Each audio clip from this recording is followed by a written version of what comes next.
Miranda, 34 years old, and just last Saturday, I attended the 10th anniversary celebration for my sister, Vanessa.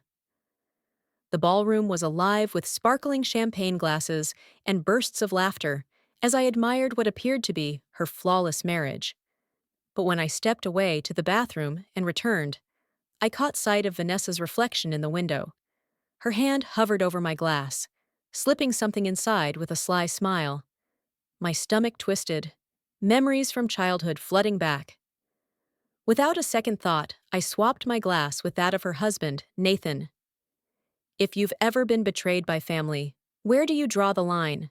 Like and subscribe to follow my journey through shattered trust. Growing up with Vanessa was tough. Being 3 years older, she always turned everything into a competition.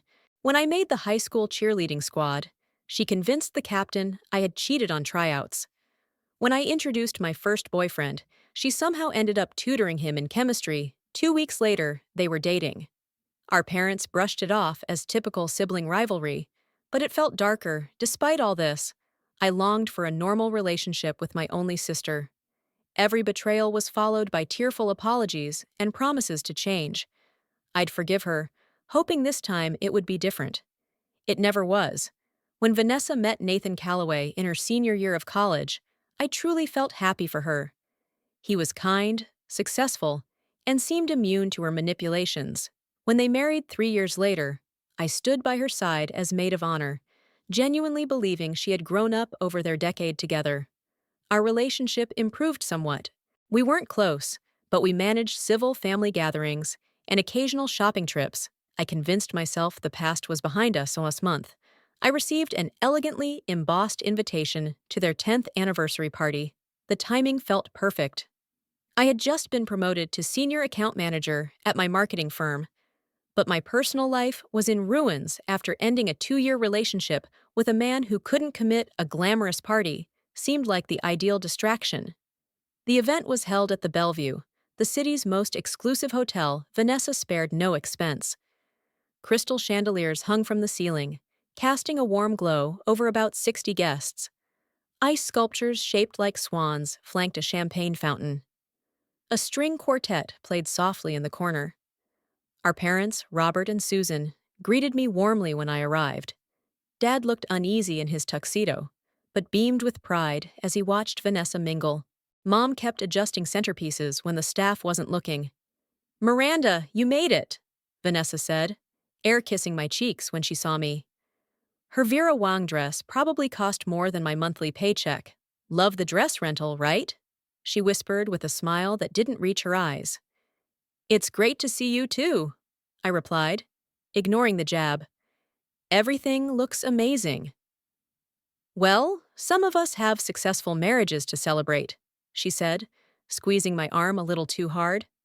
"You'll find someone eventually. Maybe stop being so picky." Before I could reply, Nathan appeared beside me.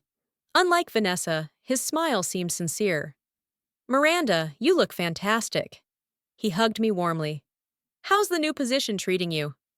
"Challenging but exciting," I said, glad to change the topic. "We need to catch up properly. Save me a dance later." Nathan winked. Vanessa's face tightened. "Darling, the Andersons just arrived. We should greet them." She practically dragged him away, glancing back at me with narrowed eyes. Throughout the cocktail hour, I mingled with familiar faces. Vanessa's college roommate, Bethany, told me how brave I was for coming alone. Our cousin Tyler, always inappropriate, asked if I was still playing the field. I smiled through it all, nursing a single glass of wine. As the evening wore on, I noticed something odd. Nathan kept looking my way, his expression unreadable. When he and Vanessa stood together, they kept a physical distance despite the celebration. When they thought no one was watching, they exchanged tense whispers. Something was off in their perfect world. During dinner, I was seated with distant relatives and Vanessa's coworkers, not at the family table. Nathan frowned but said nothing. As plates were cleared, he suddenly appeared beside me. "Mind if I steal you for a moment?" he asked.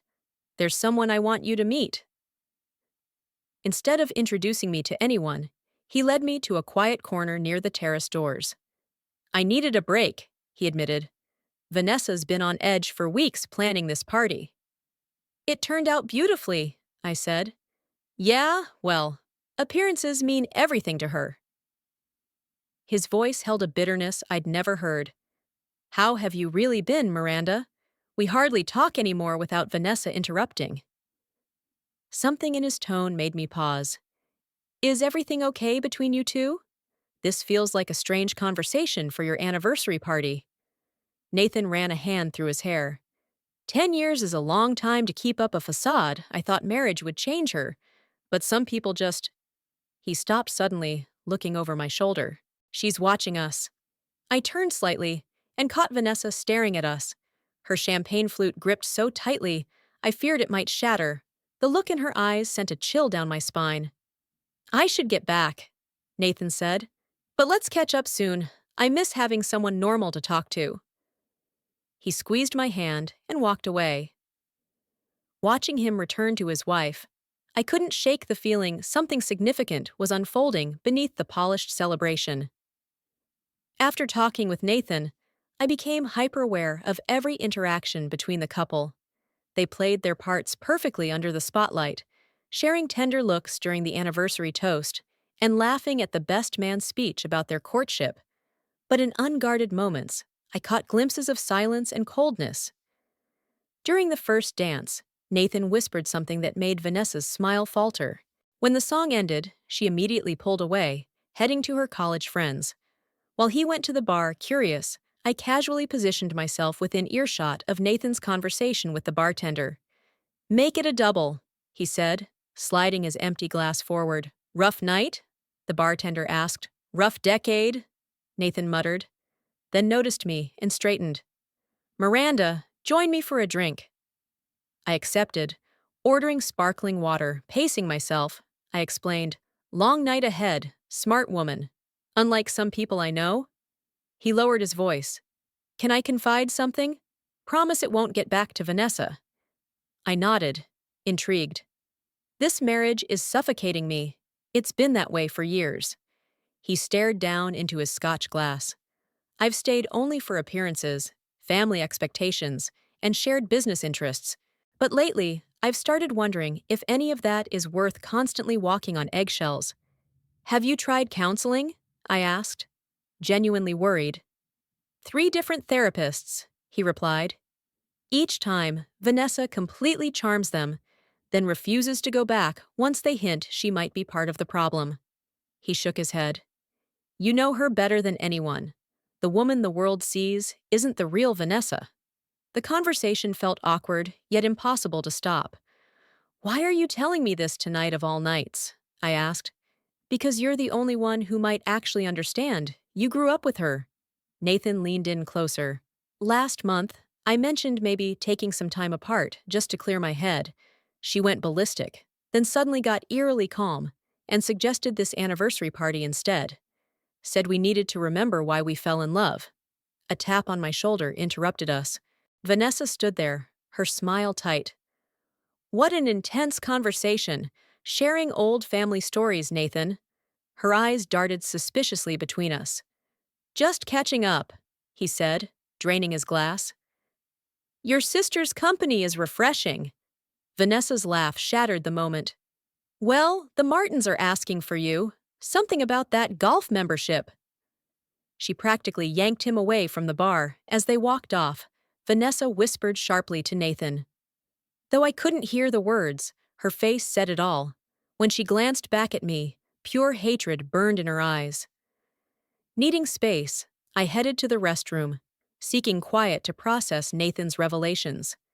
Had Vanessa's competitive streak escalated to something more dangerous in her marriage? The thought unsettled me. After freshening my makeup, I returned to the ballroom, where the party had moved to dancing groups of guests twirled across the floor. I spotted our parents gently swaying to a slow song, looking content, approaching my assigned table. I noticed my champagne glass had been refilled during my absence.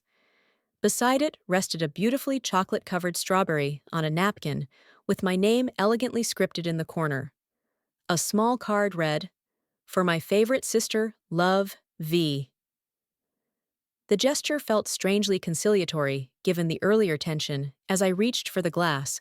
Movement in the large, ornate window beside me caught my eye. Vanessa stood several feet behind me, watching closely, unaware I could see her. In the reflection, I saw her approach my table, glance furtively around, then reach into her clutch. Her hand emerged with something small that she quickly dropped into my champagne. The object dissolved almost instantly. Her lips curved into a satisfied smile before she disappeared into the crowd. My blood ran cold. What had she slipped into my drink? And why? My mind raced through possibilities. Each more disturbing than the last. I recalled a troubling incident from college. Vanessa's roommate had been offered the internship Vanessa wanted. The night before the roommate's first day, she fell violently ill after a celebration dinner Vanessa prepared. The illness lasted just long enough for Vanessa to contact the company and offer to step in temporarily. That temporary role became permanent. Vanessa never admitted anything, but the timing was too perfect to be coincidence. I had convinced myself it was a one-off, a product of youthful ambition rather than malice. Now, staring at my contaminated champagne, I realized I'd been naive. Whatever rivalry Vanessa felt toward me had never vanished, only gone underground. But what was her motive now? I posed no threat to her marriage, despite Nathan's confiding in me, unless she thought I did. The realization hit me like a punch. Vanessa had seen Nathan talking to me, maybe even overheard parts of our conversation in her eyes. That could mean betrayal. She's always been pathologically possessive. I carefully examined my champagne, tilting it slightly in the ambient light. A faint residue clung to the glasses inside, barely visible unless you looked closely. Whatever she added dissolved almost completely. My heart pounded as I weighed my options. Confronting her publicly would cause a scene and likely be dismissed as sisterly drama. Confronting her privately could put me at risk if she was desperate enough to drug me. Ignoring it felt dangerous. I needed to understand what I was dealing with, and more importantly, find proof of what she'd done. My fingers trembled as I considered my next step. The champagne glass sat before me, potentially laced with something harmful. Guests mingled, oblivious to the quiet drama unfolding at my corner table. What had Vanessa slipped into my drink? I doubted it was lethal, knowing my sister's calculating nature. More likely something meant to embarrass me, make me sick, or cause me to act out. Vanessa preferred psychological torture over physical harm. Either way, I wasn't about to find out firsthand. I needed evidence while protecting myself. A risky plan formed in my mind, but necessary. If I could switch glasses with someone, I could watch the effects unfold while staying safe. But who? The answer came immediately. Nathan. The symmetry felt fitting. If Vanessa wanted to hurt me out of jealousy over Nathan's attention, letting him experience her deceit seemed right. Plus, as her husband, he deserved to know what she was capable of. The switch would need perfect timing. Scanning the room, I spotted Nathan alone near the gift table. Vanessa was across the room, deep in conversation with her in-laws. This might be my only chance. I stood casually, lifting my contaminated glass. Nathan! I called as I approached. We should toast the happy couple. He looked up, surprised. Another one? Haven't we had enough speeches tonight? Not a public one, I clarified, stepping closer. Just between us, to 10 more years. I raised my glass slightly. He shrugged and reached for his half-empty whiskey tumbler on the nearby table. Why not? Though I'm not sure I'll survive another decade. I positioned myself between Nathan and the crowd, shielding my actions. Actually, I said louder than needed, champagne seems more fitting for toasts than whiskey. Mind swapping? Just for the toast. Before he could reply properly, I slid my champagne flute into his hand and took his whiskey. The move was smooth, practiced like I'd rehearsed it. To happiness, I said meaningfully, and to truth, whatever it might reveal. Nathan looked puzzled, but played along, clinking his glass gently against mine. To truth, he echoed, before taking a sip of the champagne. I only pretended to drink the whiskey, just wetting my lips lightly. Over Nathan's shoulder, I caught Vanessa watching us, a pleased smile curling on her lips as she saw me raise the champagne glass. She didn't realize the switch had happened. "Everything okay?" Nathan asked, noticing my tense look. "Perfect," I assured him. "But you might want to finish that champagne before Vanessa comes back. She seemed annoyed when we were talking earlier." He rolled his eyes but complied, draining the glass in one long gulp. "Happy now? I should get back to mingling. 10 years of marriage means at least 40 hands to shake tonight." I nodded, keeping a careful eye on him for any sudden reactions. So far, nothing, thanks for humoring me.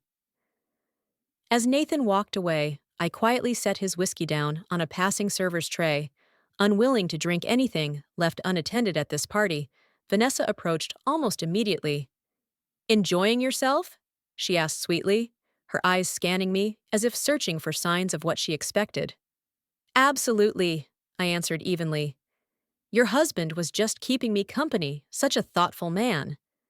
A flash of anger crossed her face before she masked it. "Yes, Nathan's always been overly accommodating. A weakness of his, really." "I wouldn't call kindness a weakness," I countered. Vanessa's smile turned sharp and predatory. "You seem remarkably steady on your feet. Champagne not to your liking?" The confirmation of her intentions sent a chill through me. It was delicious, Nathan thought so too, when we swapped drinks for the toast. For a brief moment, genuine confusion replaced her smug look. Then realization dawned, followed by alarm. "You what? Traded drinks? Is there a problem?" I asked innocently. "You had no right," she hissed, losing her composure. "You don't understand what you've done." "Actually, I think I understand perfectly," I replied calmly. "The question is, does Nathan?" Vanessa's face paled. Her eyes darted around the room, finding her husband talking with our parents. "This isn't over," she warned. Before hurrying away, I stayed calm outwardly, while my mind raced over what had just happened. Vanessa had confirmed my suspicions without realizing it. Now I needed to watch closely to understand what I'd avoided and what Nathan would endure. Instead, over the next half hour, I noticed subtle shifts in Nathan's behavior. His movements grew clumsier. He loosened his tie, complaining it was too hot during a talk with my father. He lost his train of thought halfway through. When the band played a popular dance song, he eagerly hit the floor, his moves unusually uninhibited. Vanessa hovered nearby, trying repeatedly to steer him toward the exit. "Darling, you're tired. We should thank everyone and leave." I overheard her. "Nonsense!" Nathan replied loudly. "I'm having a wonderful time, first time tonight, actually." He twirled away from her. Back into the crowd, I kept a safe distance, observing while considering my next steps.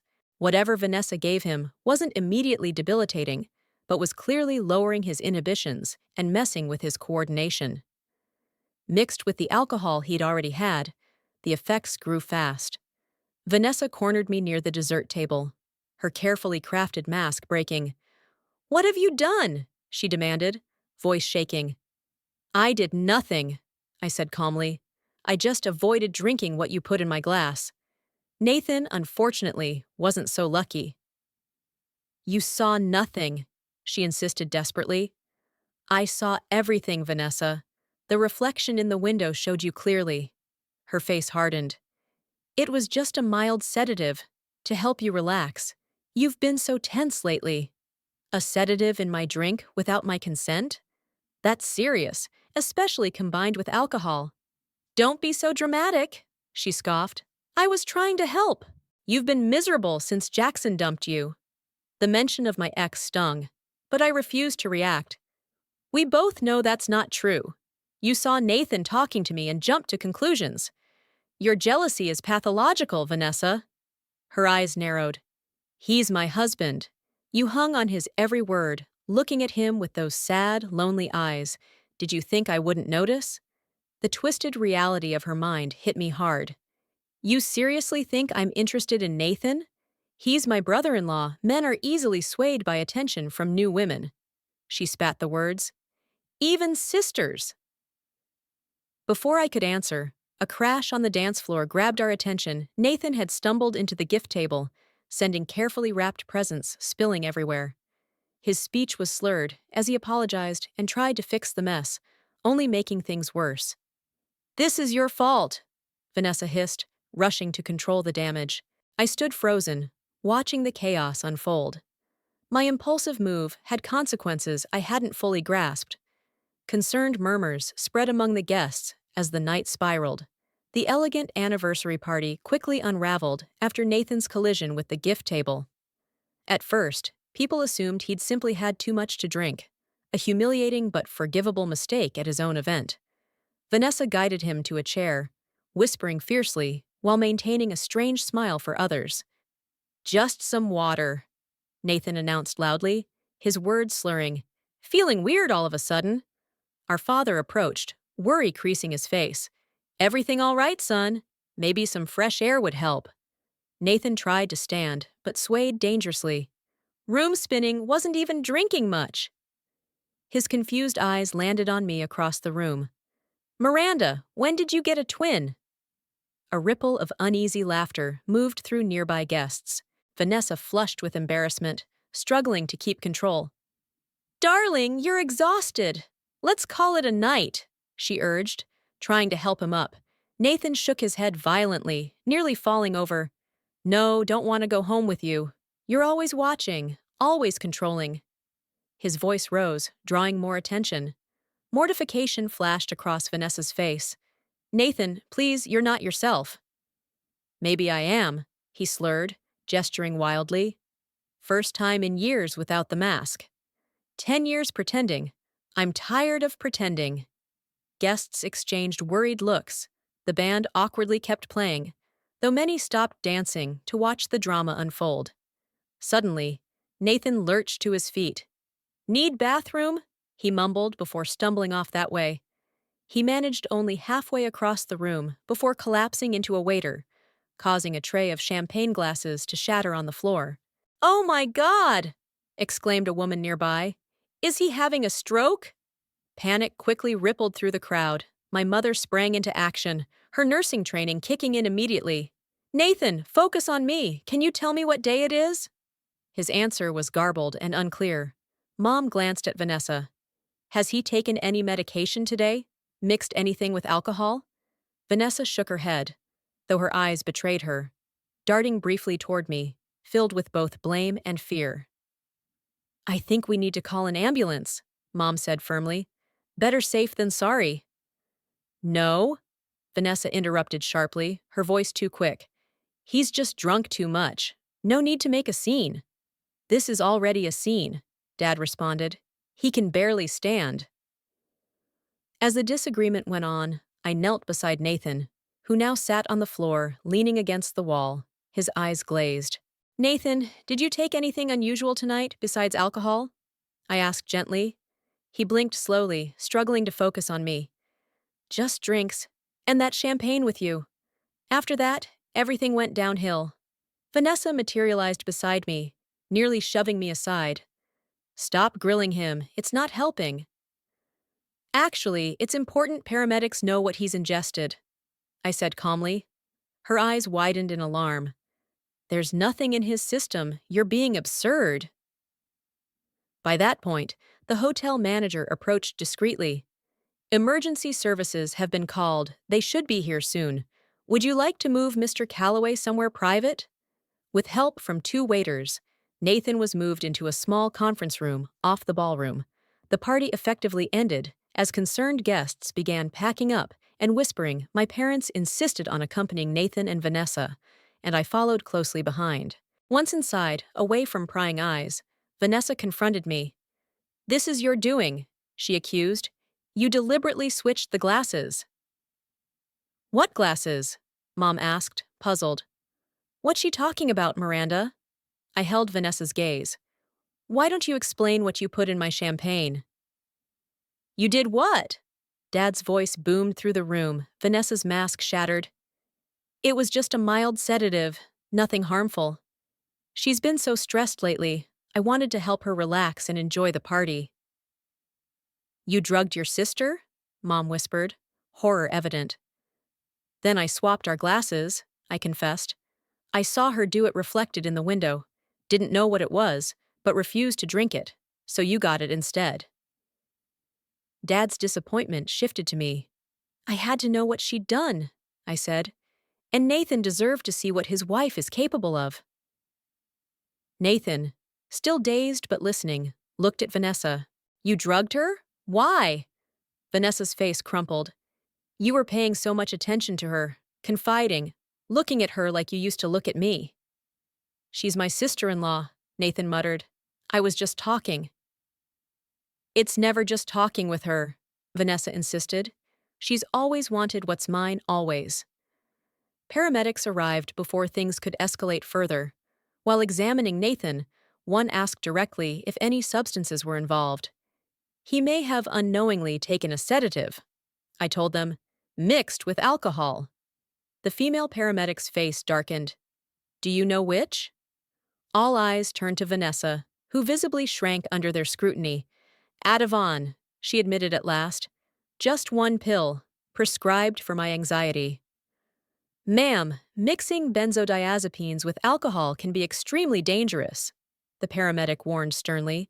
We need to take him to the hospital immediately for monitoring. Will he be okay? Mom asked, concern softening her tone. Most likely, but we need to watch for respiratory depression. The combo can be life-threatening. The weight of the situation settled heavily in the room. Vanessa began to sob. I never meant for him to take it. It wasn't supposed to be dangerous. But you meant for me to take it, I reminded her. Unaware it was there, mixing with whatever else I drank. The male paramedic looked up sharply. Was this intentional drugging?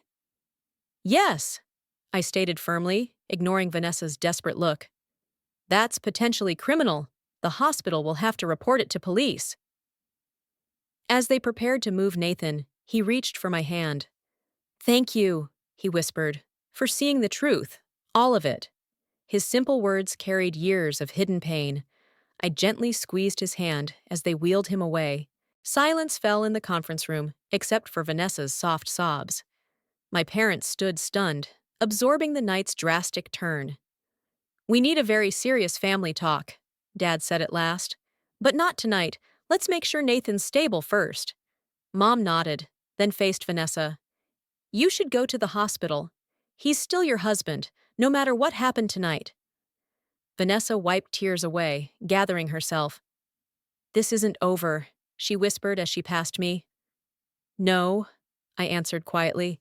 It's just beginning. Under the harsh fluorescent lights of the hospital waiting room, our fractured family facade was clear. Dad paced nervously.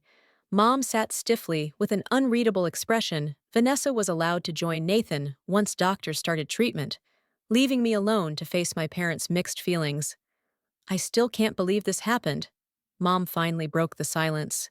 Both of you, my daughters. I didn't drug anyone, I reminded her gently. No, Dad said, pausing his pacing. But you did deliberately give Nathan a drugged drink. And then what? I asked, voice trembling. Vanessa would have denied it. You could have poured it out, Dad argued. At what risk? I countered, using Nathan as a guinea pig. Mom's voice cracked with painful truth. I'd made a split-second choice with potentially dangerous consequences. I didn't know what she'd used, I confessed.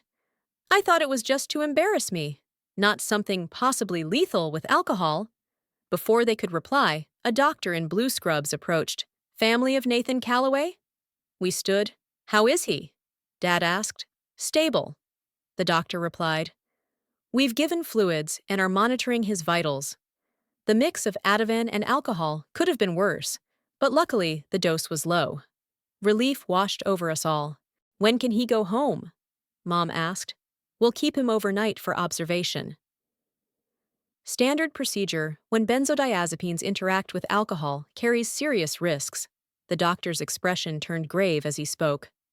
I understand there are unusual circumstances regarding how Mr. Calloway ingested the medication. Hospital policy mandates we report any suspected intentional drugging to the authorities. Dad nodded solemnly. Understood, thank you, doctor. After he left, an uncomfortable silence settled over us. Eventually, Vanessa emerged from the treatment area, her makeup streaked and dress wrinkled. "He's resting," she said without meeting our eyes. "They've given him something to counteract the effects."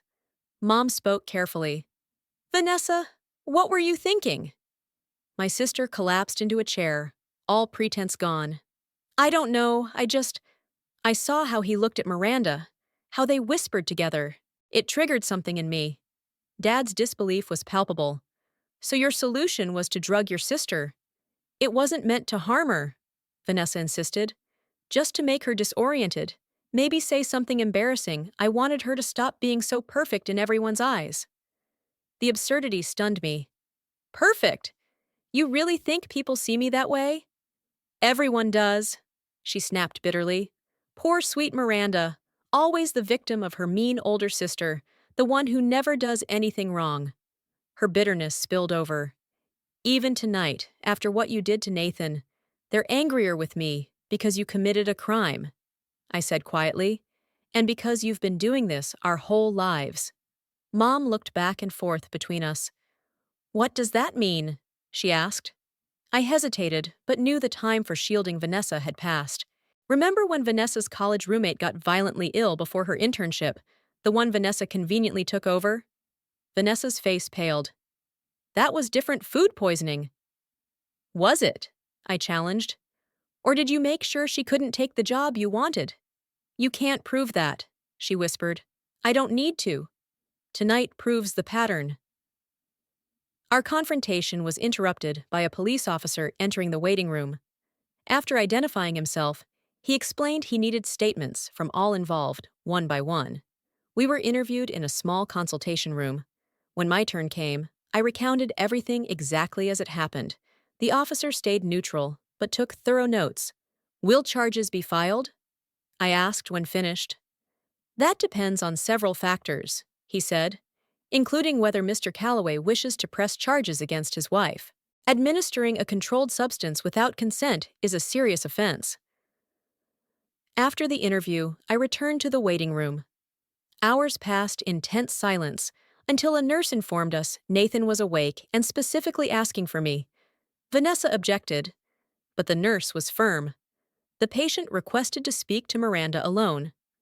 Following her to Nathan's room, I was struck by how vulnerable he looked, hooked up to monitors.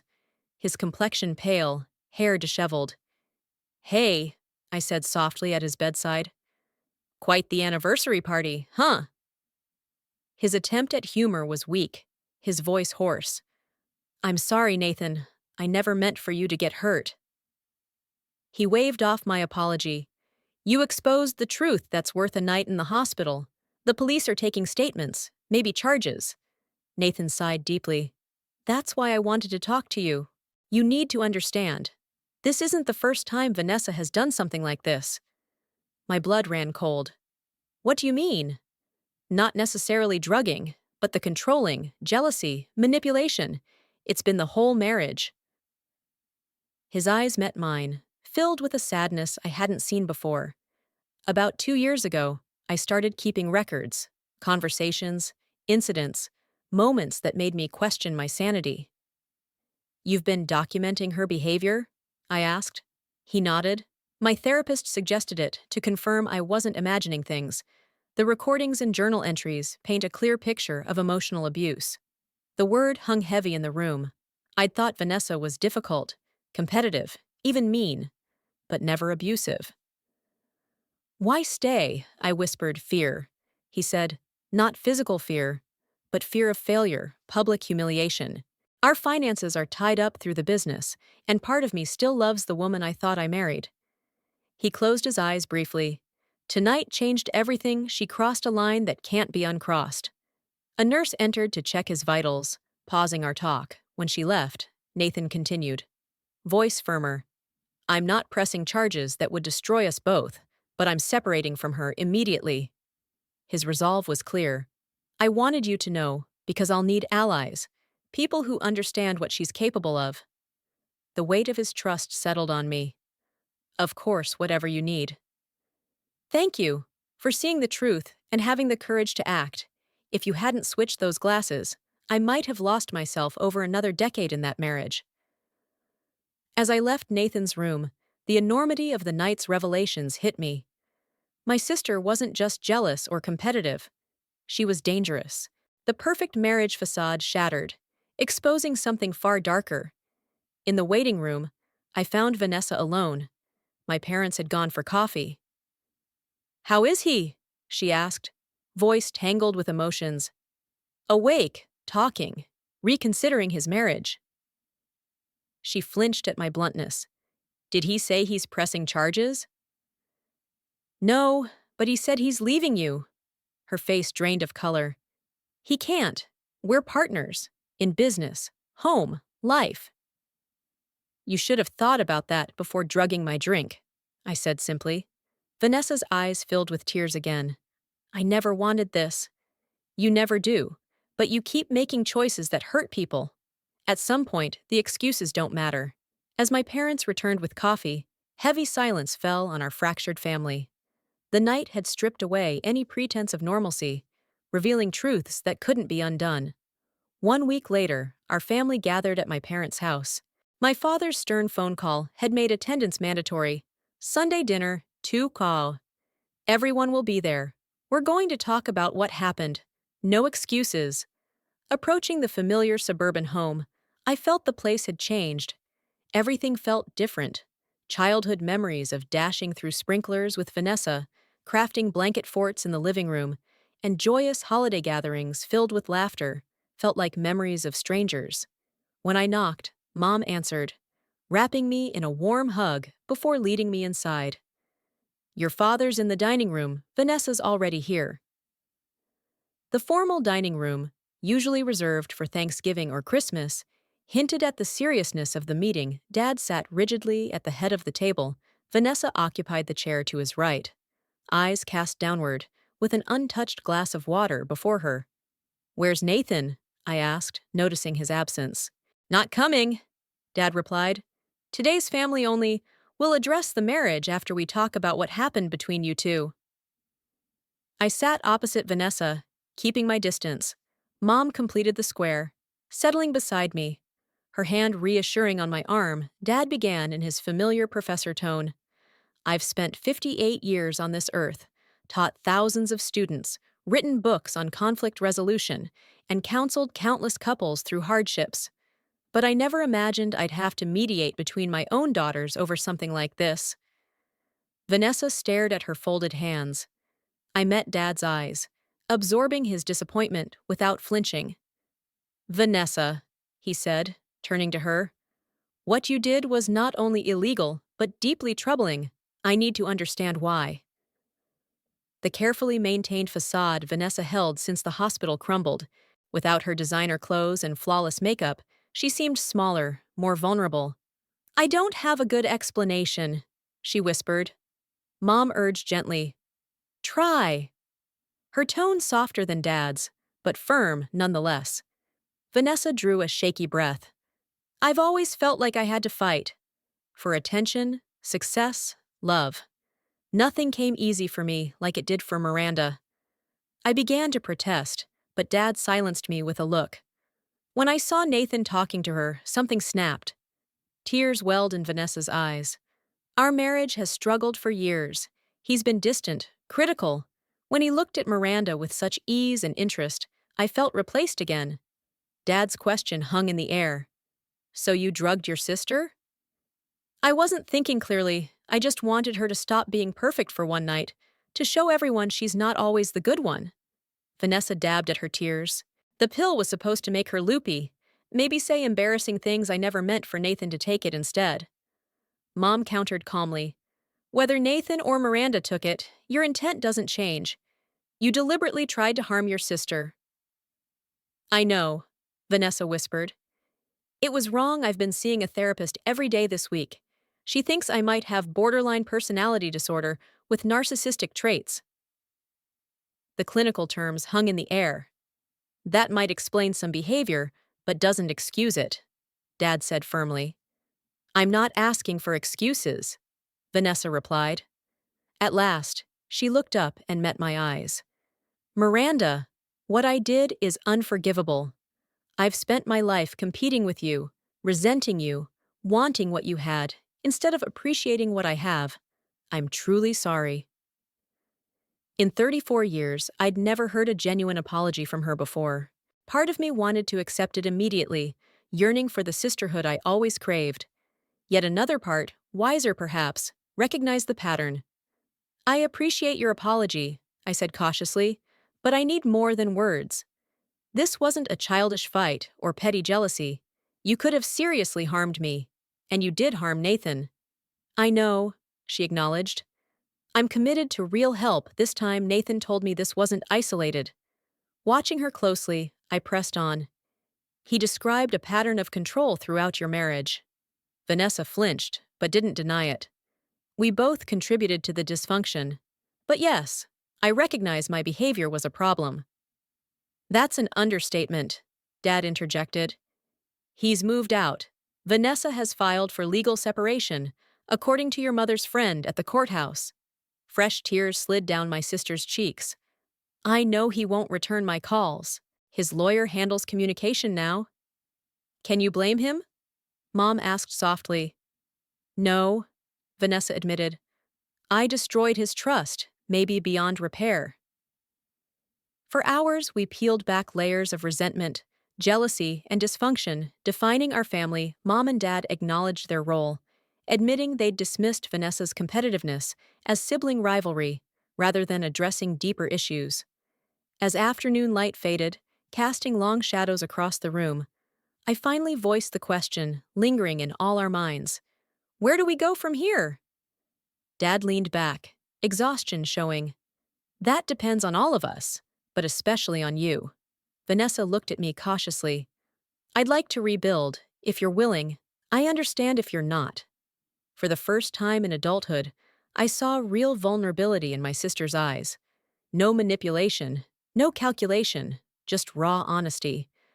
I can't pretend this never happened, I said. And I can't immediately trust you again. She nodded, accepting my boundaries. But I'm willing to try family therapy, to see if there's anything worth saving between us. Relief softened Vanessa's face.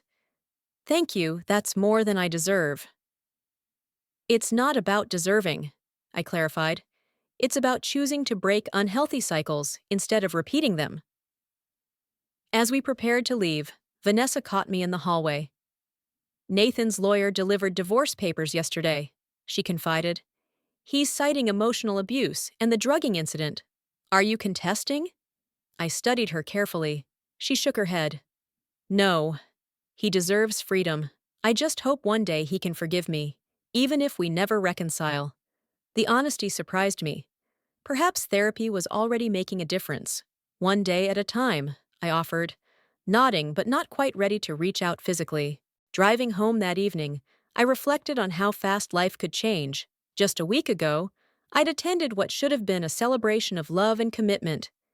Instead, it unveiled decades of dysfunction and set us all on new paths. Nathan had called earlier, sounding stronger and more resolved than ever. He'd moved into a downtown apartment and started therapy to process the trauma.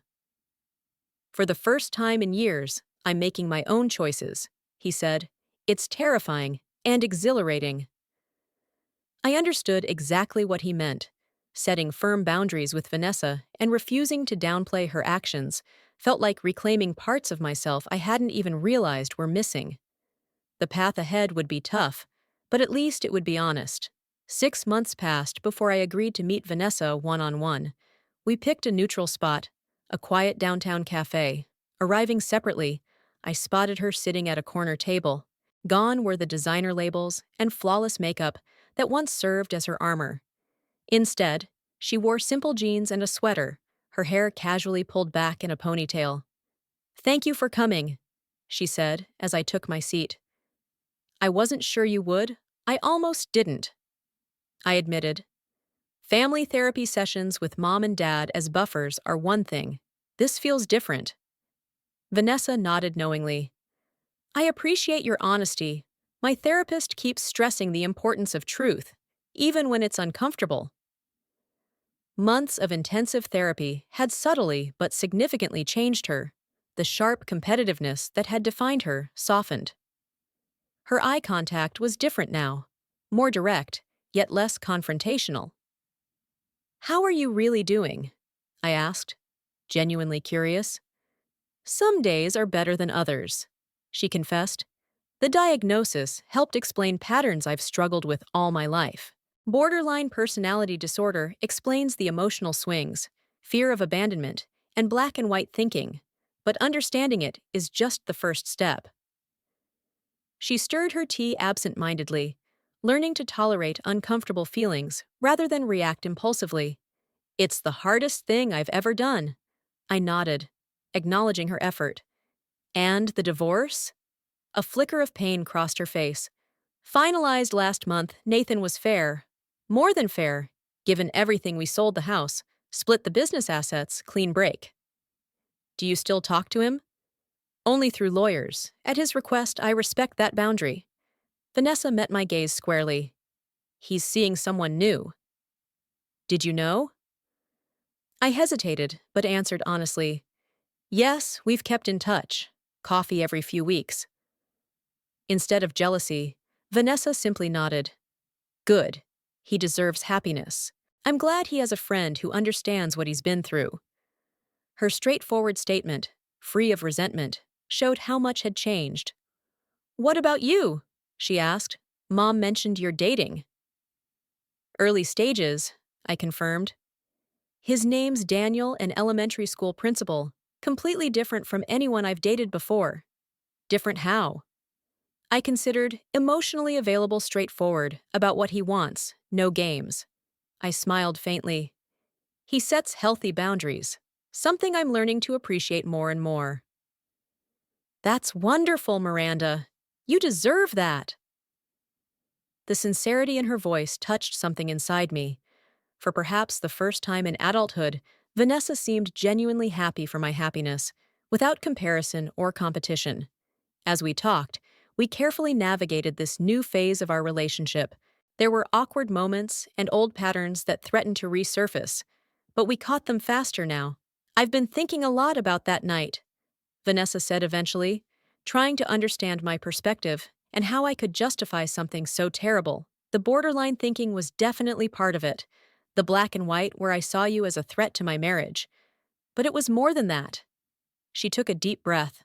"I've spent my whole life feeling like I wasn't enough, not pretty enough, smart enough, or worthy of love. Instead of facing that emptiness, I tried to fill it by taking from others or proving I was better." The vulnerability in her words was raw.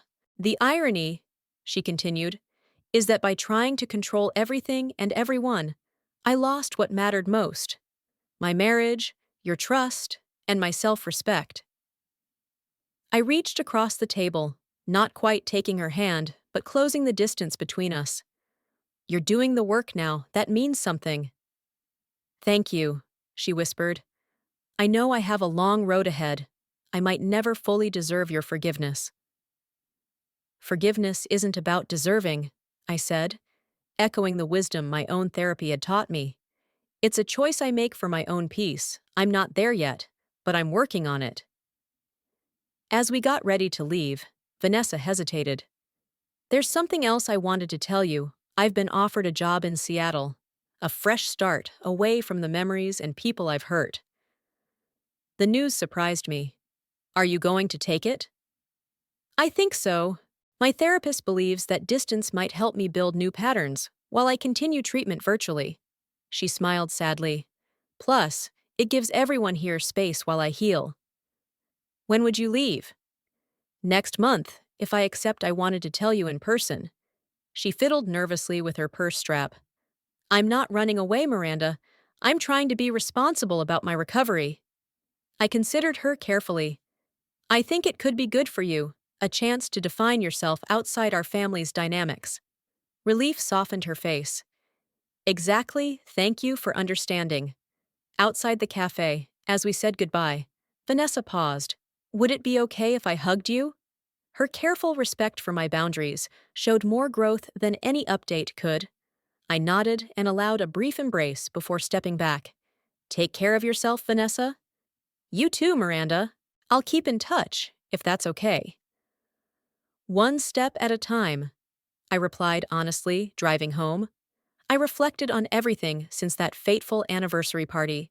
One impulsive, terrible choice had triggered a chain reaction, surfacing painful truths, but ultimately forcing change. Nathan had emerged stronger from his marriage's end, finally free to pursue happiness.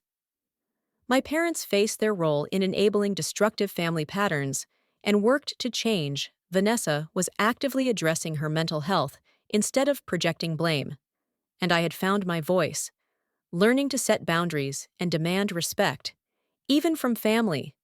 The journey wasn't easy for any of us, but maybe it had to be. Family is complicated, a weave of love, history, duty, and sometimes pain. The glass I swapped that night shattered more than a party. It broke the illusions we'd all been clinging to. The truth, as painful as it was, offered a chance for genuine healing, not just temporary fixes that would inevitably crack open again. Sometimes the toughest lesson is realizing that love by itself isn't enough. It needs to be joined with honesty, respect, and accountability to create something truly healthy. As Vanessa starts her new chapter in Seattle, and I continue building my life here, I wonder if real forgiveness will ever be possible. Not the kind that pretends the hurt never happened, but the deeper kind that recognizes the pain, yet chooses to move forward free from bitterness. I don't have that answer yet, but I'm open to discovering it, one day at a time. Has someone in your family ever betrayed your trust so deeply that it forced you to rethink your entire relationship? How did you navigate that difficult path? I'd love to hear your stories in the comments below. If this resonated with you, please subscribe and share it with someone who might need to hear that setting boundaries with family isn't just okay, it's sometimes essential for everyone's healing. Thank you for listening to my story, and remember, even the most painful experiences can spark unexpected growth when we face them with courage and honesty.